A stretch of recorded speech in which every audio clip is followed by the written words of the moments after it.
Thank you for tuning in to Tamara for Georgia. I am Tamara Johnson Shealey, your candidate for the United States Senate. I'm an independent Democrat that believes that reparations will make America great. It is time that we unite our country once and for all. Please go to my website. It's tamaraforgeorgia.com. And please join me every Saturday, 11 a.m. Eastern Standard Time, right here for Tamara for Georgia.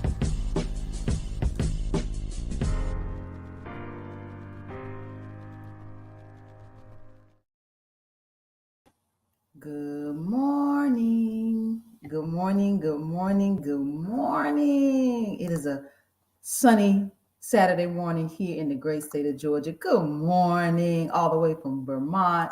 Good morning. Good morning. Good morning. So, we have been having a candidate series. We've been talking to the candidates that are running across the state of Georgia.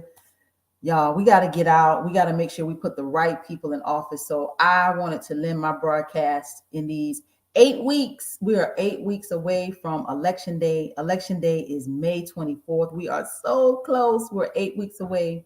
So I wanted to lend the broadcast to those that are running across the state, those of us that are Democrats that are running. We got to get it right. We got to get it right. And we have to unite. So I'm very intentional about making sure that all voices are heard. All voices are heard. This is, anybody that puts themselves out to run and to serve. This is a tremendous, when I say tremendous, it is a tremendous undertaking. So I believe that every voice should be heard. All the issues, have an opportunity to be addressed. We as Democrats have to come together and we have to unite. So today, I have Congressional District 1 and I have Congressional District 5 candidates that I've invited, and I invited all the Democrats. And we have 2 that have decided to join us. Miss Joyce Griggs, good morning. Miss Valencia Stovall in District 5, good morning. Uh-oh. Good morning, Joyce. Can you hear us? Good morning. I can hear you. Good morning. Good morning. Valencia, can you hear us? We have no camera. This is what happens when you're candidates, right? You're all over the state. You're all over the place. I have just been very intentional about making sure that at 11 a.m. I am stationary so that I can make sure that I do the broadcast and get the word out. But Joyce, can you hear us? Yes. Where are you this morning? And introduce yourself. I am Joyce Marie. I'm down here in Camden County. They're actually having an opening of the Democratic headquarters down here. But I'm up here in Camden County, Georgia. You know what? They may end up calling me. So if that's the case, I'll go and then I'll come back. Okay. Camden County. Tell us where that is. That's Brunswick. Okay. That's where you are. Yeah. Mm-hmm. Did they call you? Okay, we'll be back with Joyce, y'all. This is live, Live. So we will bring her back in just a few minutes. Camden County is down in, that's Brunswick, Georgia. They are opening a new office, a new campaign office for the Democratic Party. This is an exciting time, y'all. I just want to see the right people get in office. I just want to see us do this right collectively. Yes, Cheryl, you said so much work to be done. Yes, a lot of work to be done. Georgia has 159 counties, 10 million people. This is a huge state.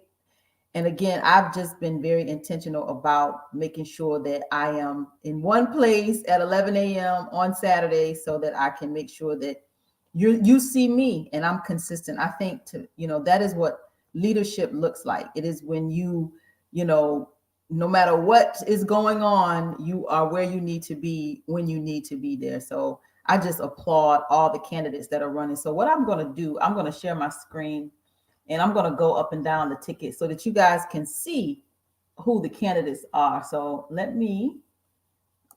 while we wait for Joyce to come back, Valencia is having some technical difficulties as well. The internet has been a little choppy for all of us. So let's go to the Secretary of State's website here in Georgia so that I can bring you um, the candidates. So you'll see who's on the ballot up and down the ticket here in Georgia. She says, I was just in Brunswick. Were you just in Brunswick? St. Simon and Jekyll Island are beautiful. Yes, we're rooting for you. Yay! Yes, spread the word. Spread the word. Yeah, it is. Georgia is a beautiful state. Like a lot of people sleep on us because this is the South. Yeah, I'll tell you, it absolutely is the old South. But a lot of this, the old South, it's that Southern charm that we still have here, the Southern hospitality that we still have here. I never left Georgia. I'm native Georgian, born and raised right here in the great state of Georgia, and I can just tell you that Georgia has a lot to offer. I was talking to a gentleman yesterday, out and about with my campaign T-shirt on, and I was talking to a gentleman, and he moved here from, I think, Pennsylvania, somewhere. No, he moved here from the Midwest, and just talked about how much he loved Georgia and loved the opportunities that Georgia presents. And Georgia is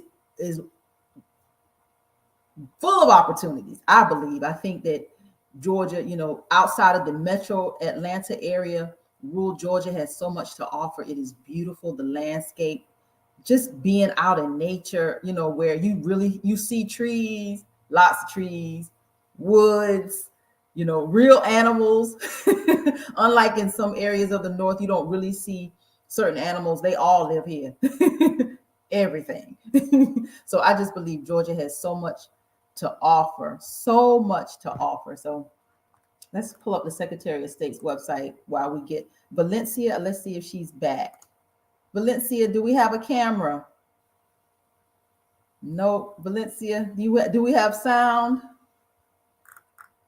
No sound, no camera, no sound. Valencia, we can't see or hear you. Yeah, the campaign trail is real, y'all. It's real. And sometimes when you get in certain parts of the city, I'll just tell you here in lots of parts of rural Georgia, the internet is choppy.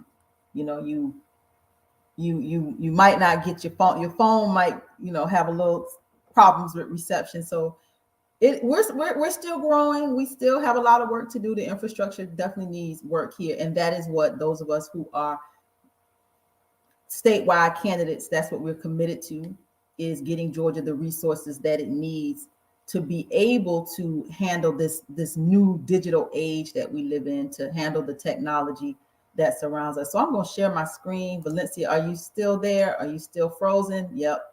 No camera, no sound, Valencia. Try it again. Log out and log back in.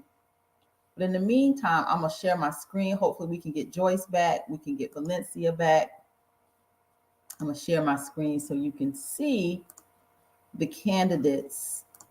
Share the screen. Yes. So here we are. If you go to the Secretary of State's website here in Georgia, you will see all of the candidates, and the races are actually listed in hierarchy. So you'll see the U.S. Senate race at the top. And here we are at the top of the ticket, United States Senate. You see me there, and we are challenging the Reverend Senator Raphael Warnock. Go back to the broadcast about 2 weeks ago that talks about the Democratic candidates. It gives you all the information to why we are running this race. I am a reparationist, and we have to be very intentional about the needs of the Black community. So that is where I am, and hopefully you are here with me. You are here with me because I believe that reparations will make America great, and there's some synergy that we have with that movement that we need to tap into. So lots of reasons, but go back. I'm not going to harp on that today. But of course, the governor's race, we have Stacey Abrams at the top of the ticket here. Lieutenant Governor Eric Allen, Charlie Bailey, Tyrone Brooks Sr., Tony Brown, Kwanzaa Hall, Jason T. Hayes, Derek Jackson, R. Malik, and Renita Shannon. Let's see if we have Valencia back. Let me stop sharing for just a second. Let's see. Valencia, do we have some sound? Do we have a camera? It has been a day. Yes, she says, Yeah, we need to get broadband into rural areas in Vermont too. Come on, America, that's right. We got to get this internet up to speed if we're going to, function in this digital world, this high-tech technology. We absolutely have to have the infrastructure to do it, and we're still lacking here in Georgia. As you can see, we're still struggling. She's out and about on the campaign trail, and we have no sound, no sound, no sound. Valencia, still no sound. Hopefully she can move around and get us some sound. So we'll come back. So yes, he says what happened in California was groundbreaking. Yes. So if you don't know, let me bring you up to speed. Uh, AB 3121, AB 3121 is a reparations bill that was passed in the state of California. And they have been debating on who is actually owed these reparations in the state of California. And this blanket of being Black and those that are descendants of chattel slavery, they were trying to figure out how to get that right. And it was groundbreaking. Thank you, Brother Lamel. Quite groundbreaking, that they got it right, that those of us who are descendants of chattel slavery are the ones that are owed reparations in the state of California. And that totally sets a precedent for what is to come. Georgia introduced HB 541, which is a bill here to address the impact of slavery and Jim Crow on those of us who are descendants of chattel slavery here in Georgia. So yes, groundbreaking, setting the precedent so that when we get to Washington, we can get this right on the national stage. So let's see if we have our candidates back. Let's see. Valencia, do we have you back? No sound. Oh, we got camera. Let's see. Unmute your mic. Let's see if we get some sound. Let's see, Joyce. Joyce, you're back. I'm here. Yeah, I'm here. Awesome. We have Joyce and we have Valencia. Your camera is frozen and we have no sound. Joyce, can you hear us? I'm sorry, y'all. Okay. Joyce, can you hear us? There. Great. You can hear us? Uh-oh. She's coming and going. Valencia, you're frozen. No sound. Okay. Joyce, can you hear I'm us? here. I can hear you. Awesome. So let's go while we got it. Go ahead and tell us who you are, Joyce Griggs. Give us an introduction if you don't mind. Yes. Thank you so much for having me here. And it's great being here. Joyce Marie Briggs, for years Congress, that district from all the way down to the coast, Brunswick, okay, and there's 50 counties. Added county took out 2 parts of 2 of it. And I wanted Congress because I'm still particularly the needs of all people. And I am that voice. Can't be brought and I can't be bought. And I've been a fighter all my life. Okay. And in the military, I'm a retired Lieutenant Colonel combat veteran, Bronze Star recipient.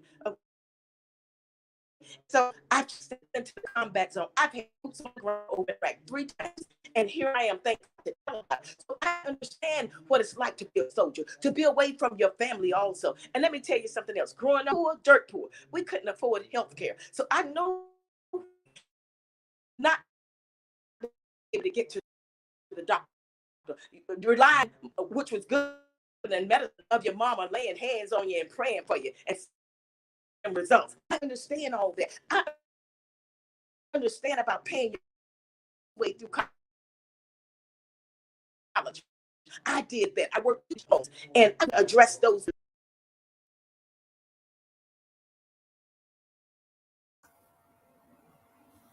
I'm not sure if we're getting all of it, but she's a little choppy. Joyce, I think you froze that time. Oh, wow. We're going to do better. Can you hear us, Joyce? Because you're frozen. And Valencia.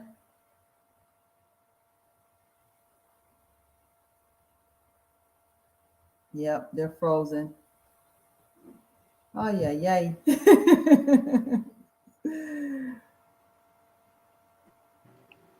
Can you hear us, Joyce?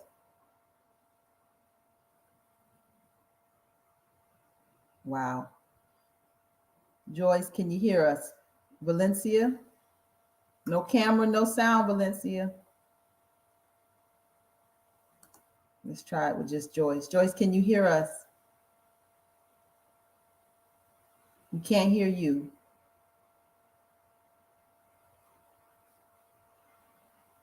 Mm. One of those days, everybody, one of those days. This is a broadcast that I was excited about. I'm always excited about our broadcast. But just having Congressional District 1, Congressional District 5, uh, yeah, it's. Can you hear us, Joyce? This may be a short broadcast today, everybody. 912-316-9.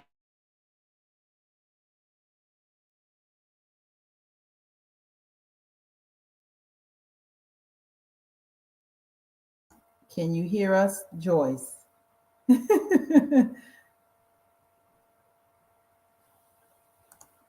Valencia, what a day. Okay, Joyce, we can't hear you. Log out and log back in, and maybe even step outside of the building. Sometimes when you're outside of the buildings, you can hear. We can get a better reception. So if you would, if you could step outside, maybe the building is not helping. Valencia, can you hear us?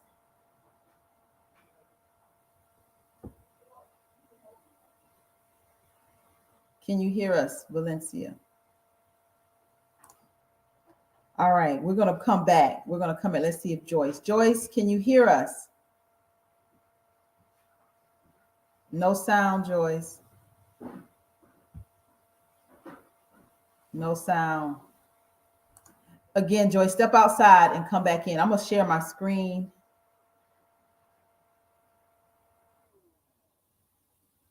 Let me share my screen, everybody. Let's share the screen.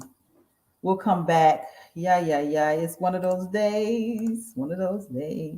So yes, wanted to bring you the Secretary of State's race, where we have D. Dawkins Hagler, John Eves, Floyd Griffin, B. Nugent, and Michael Owens. The Attorney General race here in Georgia, we have Jen Jordan and we have Christian Wise Smith on the ballot for Attorney General. Commissioner of Agriculture, we have Winfred Dukes, Nikita Hemingway, and Fred Swan on the ballot for Commissioner of Agriculture. Do your research, everybody. Do your research. Make sure you know who these candidates are. Do your research. Commissioner of Insurance, we have Raphael Baker, Janice Laws Robinson, and we have Matthew Wilson. State School Superintendent, let's see, we have Carrie Hitchens. We had her on last week, her and James Morrow. We have Jaha Howard, James Morrow, and Alicia Thomas Searcy on the ballot for School Superintendent. So let's come back. Let's see if we got Miss Valencia back. Let's see. Can you hear us, Valencia? Yes. Oh. Woo, praise the Lord. Whoa. Out in the community. I was trying to use my cell phone, and then I was trying to use my Wi-Fi hotspot with a laptop, and that didn't work. So I had to drive somewhere to use their Wi-Fi to be able to get back on. So thank you for being so patient. Yes. Yes, ma'am. It's working. Phew. Tell us who you are. Valencia Stovall, Georgia congressional candidate for District 5. Welcome to the broadcast. Well, thank you so much, Tamara, for inviting me to come on. I am Valencia Stovall. I am a candidate for Congressional District 5, and I'm a native of Atlanta. I'm mother of two, and I have 8 years as a legislator, 30 years as a small business owner, and 30 years as a community advocate. And right now in Congress, for representing Georgia, we have a deficit when it comes to leadership. And we need someone that's going to be bold, accessible, committed to the people, and can get things done. My platform is very simple. It is the buck, the book, and the ballot. And those are phrases I first heard from Mayor Maynard Jackson who served as Atlanta's first African-American mayor. My daddy served as his community liaison for both terms of his office. And so the book is dealing with economic rejuvenation. We have to make sure we're supporting the small businesses, of course, reform and justice, healthcare, their issues, and dealing with the book, reimagining education. Parents should have the ability to decide the best setting for their kids, but we must also give support for our teachers in the classroom, and even that out of time that the kids are out of school, like they're now on spring break, of course, and apprenticeship programs. The last B is dealing with voter education, the ballot. So registering to vote is excellent, it's great, but when you don't have voters who are educated on why they should vote, that policies affect our everyday lives, and you have to have someone who understands that about policies and willing to put the legislation in and the time and the work in to be able to make sure that legislation is passed. You have to have someone that's able to work across the aisle, which I was very successful with doing. During my tenure as a legislator, I sponsored and co-sponsored over a dozen bills that were actually signed into law. So 8 years under the Gold Dome. Yes. Yes. See, so you know, there's a lot of work, and I just want to say, thank you for doing the work. There's a lot of work still to be done, and why you are headed to Congress. So District 5 is congressional district that was John Lewis's district, historic district. Yes. And so, yeah, very historic. I call it the heartbeat of the Metro Atlanta area. It's very diverse, with all levels of income and all levels of needs. And every area is not the same. So you have to have someone that understands that. And even in the district I previously represented, it was very diverse as well. And so, I look at going to Congress as a U.S. representative is the same as being a state representative. It's just on a higher level. So being able to introduce legislation, all of that is the experience that I bring to the table. Mm-hmm. Mm-hmm. So U.S. Congress, tell us, this is a big deal. This is, me running for the U.S. Senate, you running for Congress. Mm-hmm. Washington better watch out, right? Yes. We're bringing some real fire to Washington, D.C. So talk about why you run, Valencia. What is it? Because you come from a political family. Is that kind of where your spark came from? Give us like more of Valencia. We see where you stand on the issue. We can go back there, but give us more of Valencia. Uh-oh, did she freeze again? Yeah, it seems like I am frozen again. It's coming back. It's coming back. There you are. You're back. Can you hear us? Okay. You're back. I can hear you. Go ahead. So I was saying, give us more of Valencia. I said you come from a political family. So is that the spark that, got you? Can you hear me? Yes. I don't know. I know. I can hear you. It might be a little choppy. Let me see. We can hear you. Okay. Can you hear me now? Yes. Yep. Okay. So, so coming from a political background of a family, my dad was born and raised. I don't know. Can you still hear me? I don't know if I'm freezing up or not. No, you're good. Keep talking. Give you the thumbs up. Keep talking. Okay. So my dad was born and raised in Southeast Atlanta. Those born in the Atlanta area know they call each other the Grady baby.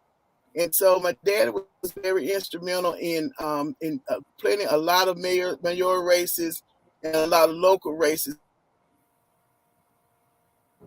He served as the chair of an MPU Y. Following him around the different meetings and being involved in the community is what got me interested in the political arena. I was elected down in Clayton County, where, of course, like I said, I served 8 years down there. But being committed to the community is what it's all about, and making sure that we're meeting the needs of the people or where they are.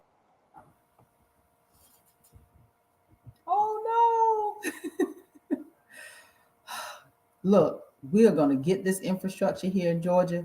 We're going to have us some decent Wi-Fi, and because it is quite choppy. Let's see. Okay, let's see. Let's see if she's back. Are you back? Can you hear us? Yes, I can. Okay, go ahead. Okay, so I was just stating about. Oh, We can hear you. Keep going. okay. All right, so I was just talking about my father's influence in the city of Atlanta. He actually has a bridge that's named after him on 7585 University Avenue. So Mhm. anyone that's riding into downtown or leaving downtown, that's the bridge that was named in his honor. He's still alive at 81 years old. And so he has a huge influence, on us. And not everybody can get a bridge named after them. So that means he had to have done some good community work. And so we're just following in his footsteps in this particular district. And Valencia, you take a real stand on education. You wanna go there and talk about where your your thoughts on how education needs to, what needs to happen with education here in Georgia and nationally, because this will be your fight in Washington. Yes. So for 3 years, when I was a legislator, I hosted the Educate Georgia Summit, which brought together legislators, parents, community members, educators, and business leaders to talk about the future of education. And because of COVID, we know that we were already battling um, our students being on learning, on time learning. And so because of COVID, now there was a loss of learning. And so we have to reimagine education. We cannot deliver education the same way that we have been doing before. And one of those areas that I definitely would focus on is more apprenticeship programs dealing with our young people, because many of them have lost interest. And even when you touch a little bit on crime and we talk about justice reform, a lot of the crime that we're seeing today are usually students that are under age of 18. And that tells me that there's not a focus in any help to make sure we're supporting them in areas of making sure they even have a trade to be able to take care of themselves. And so parents should have that right to be able to decide what's the best education setting for them. And of course, we as on the federal level have to get that support, whether it's traditional public or non-traditional public, private, whatever that may be. Because once that student turns 18 and is aged out of the school system, they now does become and do become a part of all of our responsibilities. Because we're either going to pay for it in the criminal justice system, which we see a high increased number in that. So we need to get them when they're 0 all the way to 12th grade and make sure they had that foundation in place. Mm-hmm. Mm-hmm. So the traditional public school, you do you believe? So go there a little bit more. Do you believe that the money should follow the child? Like how does this new model work that's not traditional? What do you think? What are your thoughts? So it should be, the funding should be student centered. And so I served on the governor's education reform commission. It actually was on the subcommittee for early education, because all of it feeds into the pipeline of middle and high school. But that formula should be restructured so that it does follow that child, because each child's education is different. And so because it's different, the money needs to be allocated so that it supports those differences with the students. And I'm a product of a traditional public school. I attended Fulton High School, then transferred to Roosevelt, which later became Southside High School, and now is named Maynard Jackson High School, which my daddy actually sat on the committee for the renaming of the high school and was the one that made the recommendation. And he also sat on the committee to rename Hartsfield Jackson Airport. So I'm not against public school. I am for education for all children. It does not matter, because, like I said, I look at the end game, and if they don't have the right setup, the right foundation, then they can't become productive citizens. And so, whether with that money falling the child, whether it's in a traditional setting, and sometimes parents want to be able to choose. They want a traditional setting, and as their children mature and their interests change, they need to be allowed to be able to follow what the interests are of those children, and not have to worry about how they're going to pay for their education.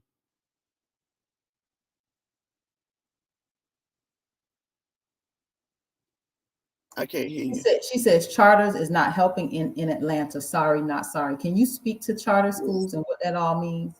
Yes, so I've been a strong supporter of charter schools. I'm actually serving as on the advisory council for charter schools. Charter schools are public schools. No child pays a tuition to attend a charter school. And the purpose of charter schools when they were created were to be able to allow for innovation that could not take place within a traditional setting. And the reason it could not take place in a traditional setting, a lot of times it was policies that prevented those educators that were very creative and wanted to do things outside of the box. And so the way that charter schools are set up, like I said, they are non-traditional public schools, and that but they're limited when it comes down to enrollment, and that's only because the money is limited to those charter schools. So they're not funded at the same level as our traditional public schools are, and many times they struggle to be able to stay open, especially those smaller charter schools like the Seven Pillars Career Academy that's located in Clayton County. That was started by a woman who graduated from Clayton County Public Schools and saw the need that desire, and who actually was an educator as well, and saw the need and desire to make things better for students in a smaller classroom setting. So I disagree and respectfully with that person. And I encourage everyone to go and visit a charter school. Not just visit, but talk to a parent, talk to a student, and you will get a whole different point of view than what you're looking at on the outside. And like I said, if that's the best setting for that parent and their child, that's where they need to allow them to go. It's not a competition with the traditional schools, because the traditional schools can do the same thing. They can take the model of those charter schools like Seven Pillars of Career Academy. And each one of those students, when they graduate 12th grade, they'll be graduating with a certification.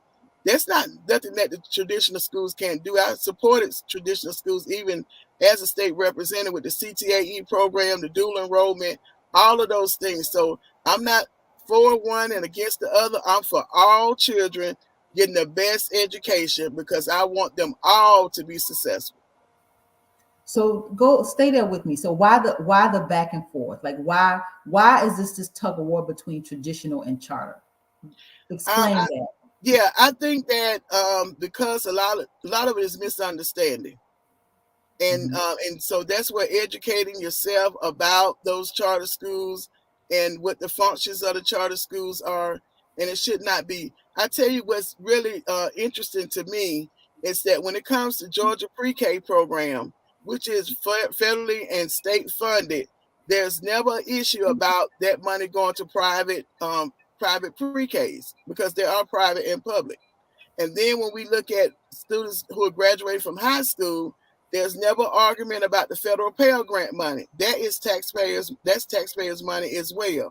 And we allow 18-year-olds to decide with taxpayers' money what college they want to attend. And many of them attend private schools, and that's where that tax money goes. You look at the AU Center that sits in the heart of Atlanta. All of those are private schools that's using taxpayers' money. So why is it when it becomes K through 12, there's always an argument about taxpayers' money, but it's never one Georgia Pre-K and even the CAPS program that pays subsidy for children that attend early learning centers up to the age of 3, and 4 is when they actually kicks in. So it's a lot of misunderstanding for it. And so I think, just educating yourself and talking to the parents. I'm not saying that all charters are doing what they're supposed to do, just like all traditional schools are not doing what they're supposed to do.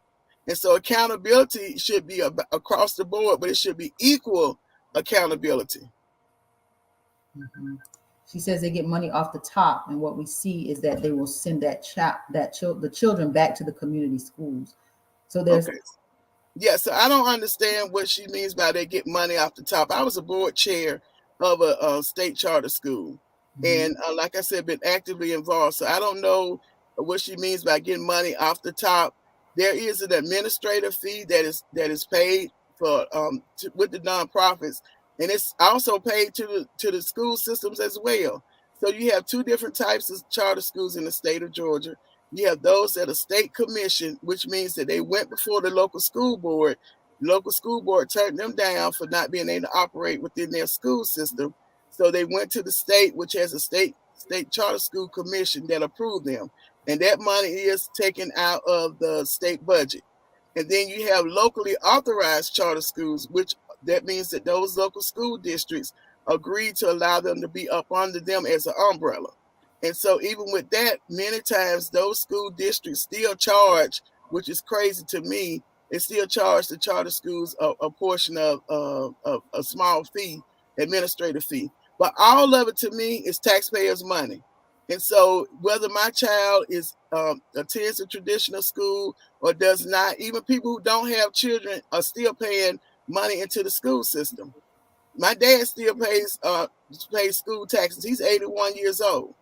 And so, but at the end of the day, it's still important. And I'll go back to what I said originally, that child would turn 18. And either we can make sure the child has the foundation that he or she needs now, or we're going to pay for it later on at the end. So do you see a correlation between the monies that leave the community, and because if the money follows the child and the money leaves the community, you leave a community that needs the money to sustain itself. So do you see a correlation there, and could that be part of the pushback? Well, right now the money, of course, does not follow the child, and that could be a part of the pushback. But I think that if you look at it on a broader spectrum, broader area, is that it still should be centered around that child.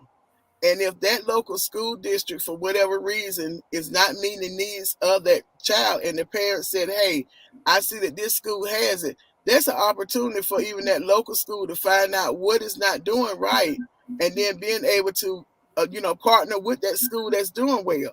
It's no reason why in a school districts, and many of them within Congressional District 5, have schools that are doing top performers, and then in that same school district, you have lower performing schools. That should not be so. Why not partner them up together and see what they're doing in the better serving performing schools, and then partner them up with the lower performing schools? They're in the same school district. And so they're receiving the same, when it comes down to funding that's allocated to that school. And remember, our traditional schools are receiving 3 levels of funding. They receive the local tax base, which is about 60% of your taxes that you're paying goes to your traditional local school district. And then they also receive the state funding, which is a portion that's allocated to each one of the schools. And then they receive federal funding. And then the fourth one is a lot of times they also receive money from private foundations that, they may have written a grant to. So there are a lot of pockets of money in there. When I talked about accountability, that's where it comes in. Let's be accountable for all levels of schooling for our children. Yeah. She says it's time. I'll put it up. She says it's time we fix all these schools. How do we have a formula that fixes, all of them? Like, I don't know what that looks like. So I have to lean on those of you that know for guidance. Like, so how is there a way that we address, and what she said, fix all the schools? Right. And I agree with her and that's my whole base. When I say all children, and it should be student focused and not adult focused, not what's okay for the adults and comfortable for them, but what is that those children need.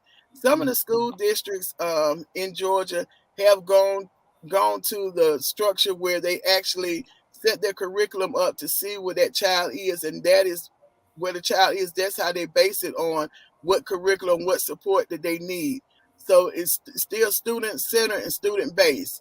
And that's one of the ways we have to do it. We're going to have to shake up. The school system was already shaken up now because of COVID.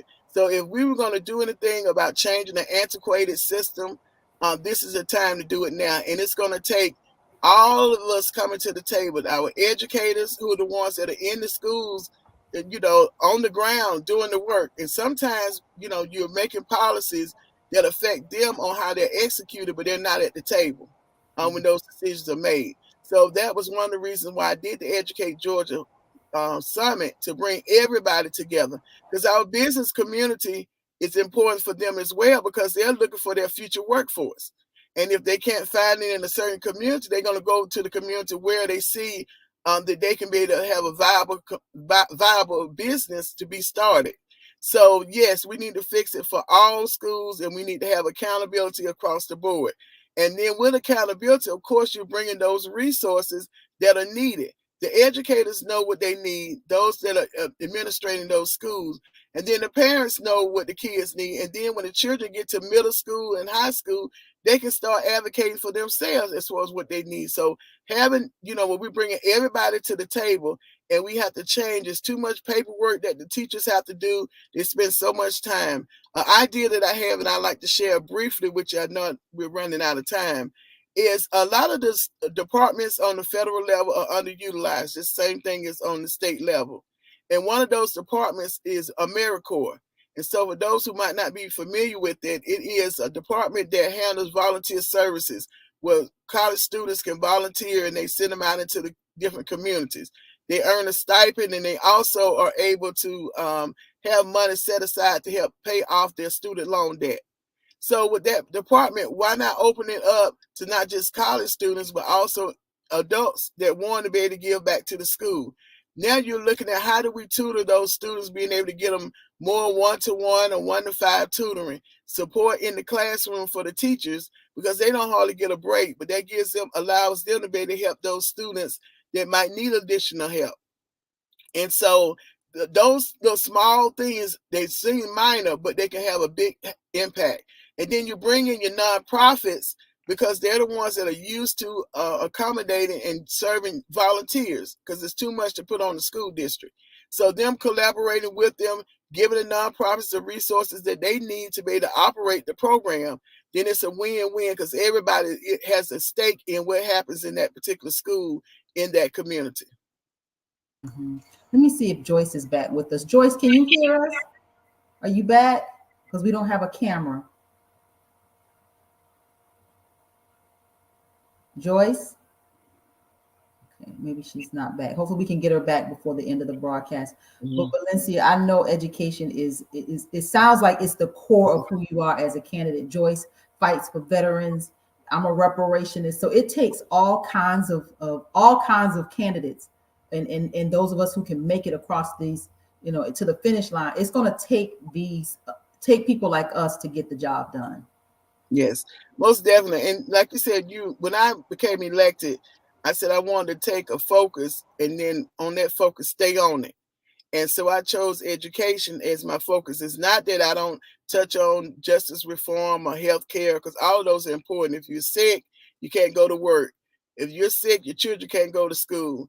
And then you also can't enjoy quality of life. So all of those are still a part of my platform and things that I'll be focusing on.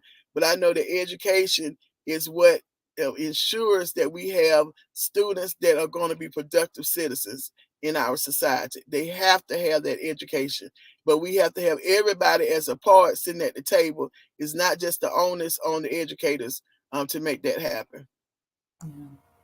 Yeah. And we appreciate you staying focused on education and staying, finding your lane and saying, this is where I'm going to make sure that I make an impact. So Election Day is May 24th. I know you are out and about in the city. What's going on? What's coming up? I know you're busy. Yeah, so actually we are out on the west side now. There's a STEM event over here. And so I just finished with one stop, driving to another, have another after the interview with you. I have another one with Millennium Talk. And then I think something else this evening as well. So, trying to get our name out. They can visit my website, gostovall.com, to find out more information about the things that I've done and the things I plan on doing. My issues are listed on there as well. And we're actually working on doing a movie screening, the Miss Virginia movie screening. And for those who don't know, Miss Virginia Walden Ford was a parent in Washington, D.C. that was having issues with her son that was enrolled in a traditional school. And at that time, they did not allow for parents to have an option or a choice when it comes down to their education and being able to use, I talked about that, money following the child. And so we're going to be hosting a movie screening later on this month, so they can definitely continue to check out gostovall.com to register for that free screening. and you will be able to hear from her, and so in that movie, and other parents about the frustration that they face with trying to get the best education for their child, despite where they live, or where they work, or where they live, despite those obstacles. So is this was she here in Georgia, the Miss Virginia? Was she a No, Georgia she was in resident? Washington D.C. She was actually the one that was instrumental behind the changing of that law for scholarships up in Washington D.C. So when is the screening? Have y'all come up with a date? Yes, April the 24th. It'll be on a Sunday starting at 4 o'clock. Okay, it's a movie, like a premiere at the movie theater, or will it No, be we're gonna virtual? be doing, yeah, it'll be virtual. So that way, no matter if you're sitting at home in your pajamas, or you at work and you got a little time to be able to look at it. And then we'll also have a panel discussion to kind of talk about those issues and those policies that we're facing here in Georgia when it comes down to education. Because at the end of the day, it's still all about the children. Yes, yes. So thank you for you staying in the fight, and keeping the children first. So this is what we need in Washington. We need people that are centered on making it better for all of our children. So, Valencia, Yes. thank you for running. Thank you for being a guest. I know you have a full day ahead of you. So thank you, and we will be in touch. Thank you. Yeah, and I appreciate you running as well.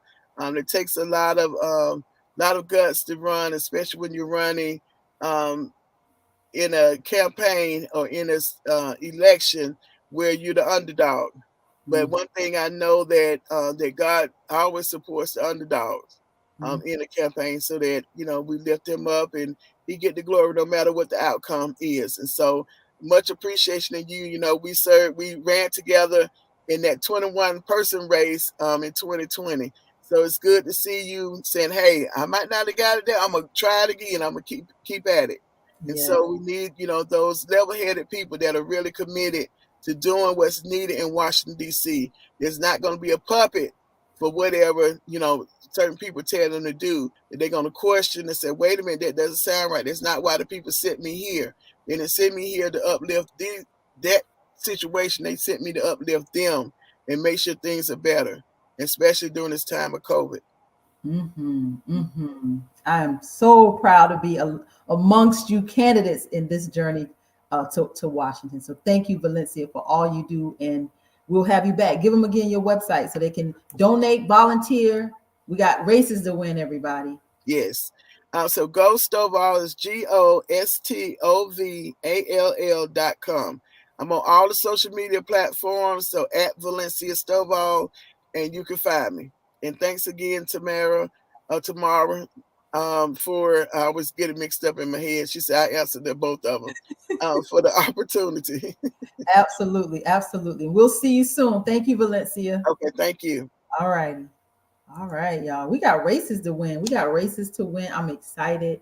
This journey to Washington, to Congress, and we got some great candidates on the ticket. So go to her website, gostovall.com, make contributions, volunteer. We all hands on deck. We only have 8 weeks. 8 weeks. 8 weeks. It'll be 7 weeks on this Tuesday. I'm counting down, y'all. I'm counting down. We have races to win. So yeah, I see all the comments.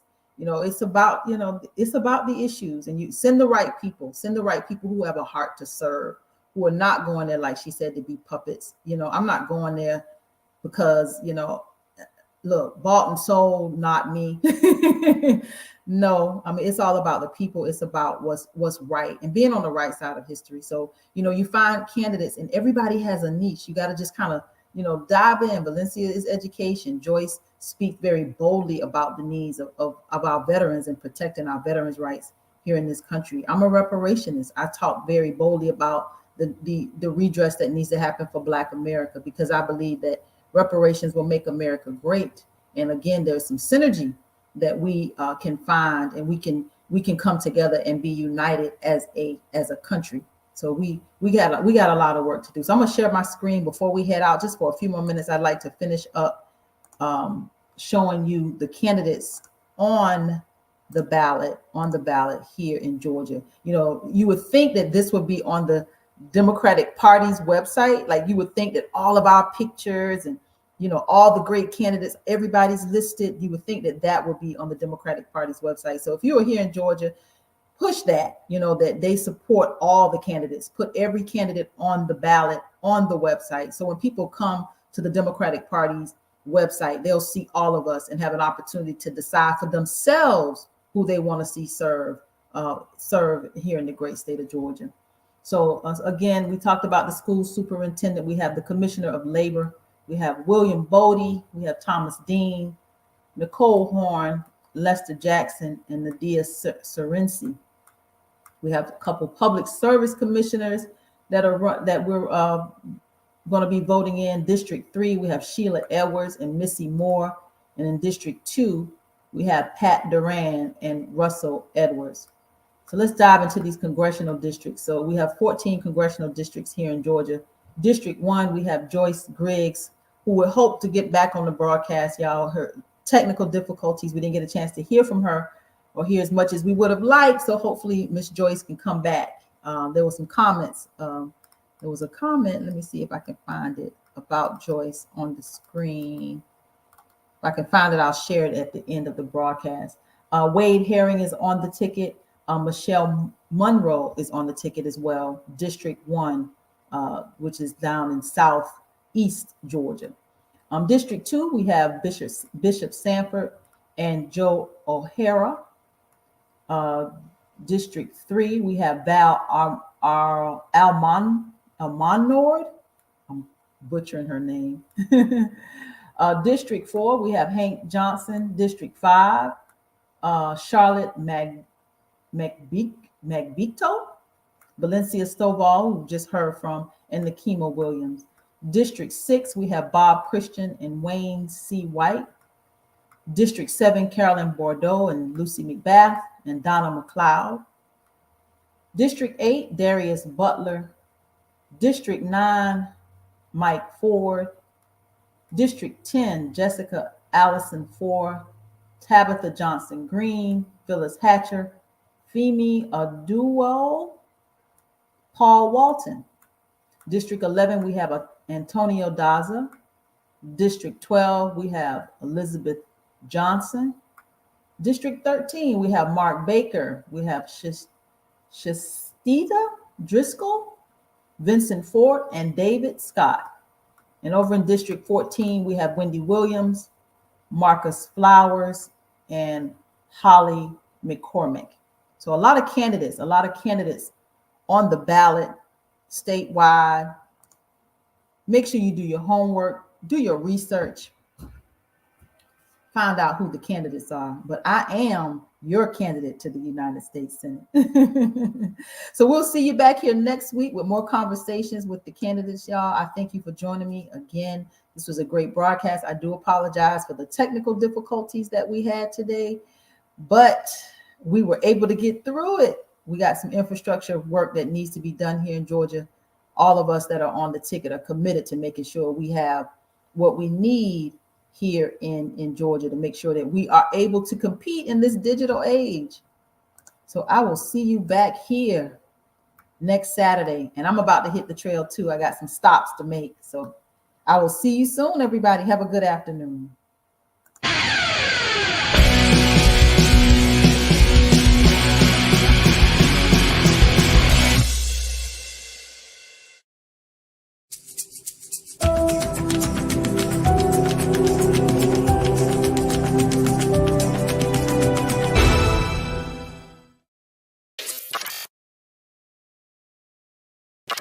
When we come to Washington in this campaign, we're coming to get our check. Young prodigies. Grow. Free. Reparations, Martin said we coming for our check. Reparations, say it loud. 1, 2, mic check. Cream. Cash rules everything around me. Dream. My legacy, you can't stop me. Coming for our 40 acres, HI40 and our paper. Kicking the door. Coming for our 40 acres and more. 6.4 trillion. Miss that no, we fought the Civil War. We came from the poor. Start from the bottom, we still on the floor. We pray to the Lord. Amen. Picking the cotton, our fingers are sore. Straight out the underground, escaping from slavery. The only cemeteries that we had were the trees. Watching our bodies while they blew in the breeze. Thinking to the north side to get free. That way came from slavery. Where's on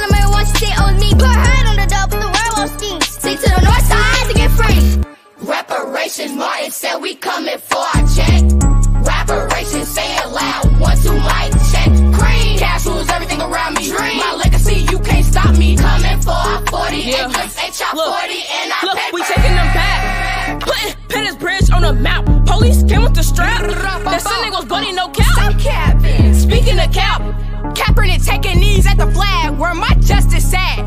We built this nation, better give me them racks. All fat, just imagine a little bit of gasoline. 4 girls got bombed back in 63. 400 years, yeah, we still ain't free. I rise, we rise, taking it. Kaepernick. Reparations, Martin said we coming for our check. Reparations, say it loud. 1, 2, mic check. Cream, cash rules everything around me. Dream, my legacy, you can't stop me. Coming for our 40 acres, ain't your 40 and our paper. We stuck in the trap with no shoes, trying to pull up bootstraps. Increasing the gap. Wealth got bigger, so we had to adapt. Discriminated cause we black. I know it worth more than I know it's a fact. They tryna feel scraps. Drag me on board so we can't come back. 30 years ago on April 19, Yusef and Try Remy Chemical Reed. If it happened to them, think it happened to me. Screaming, I'm ready for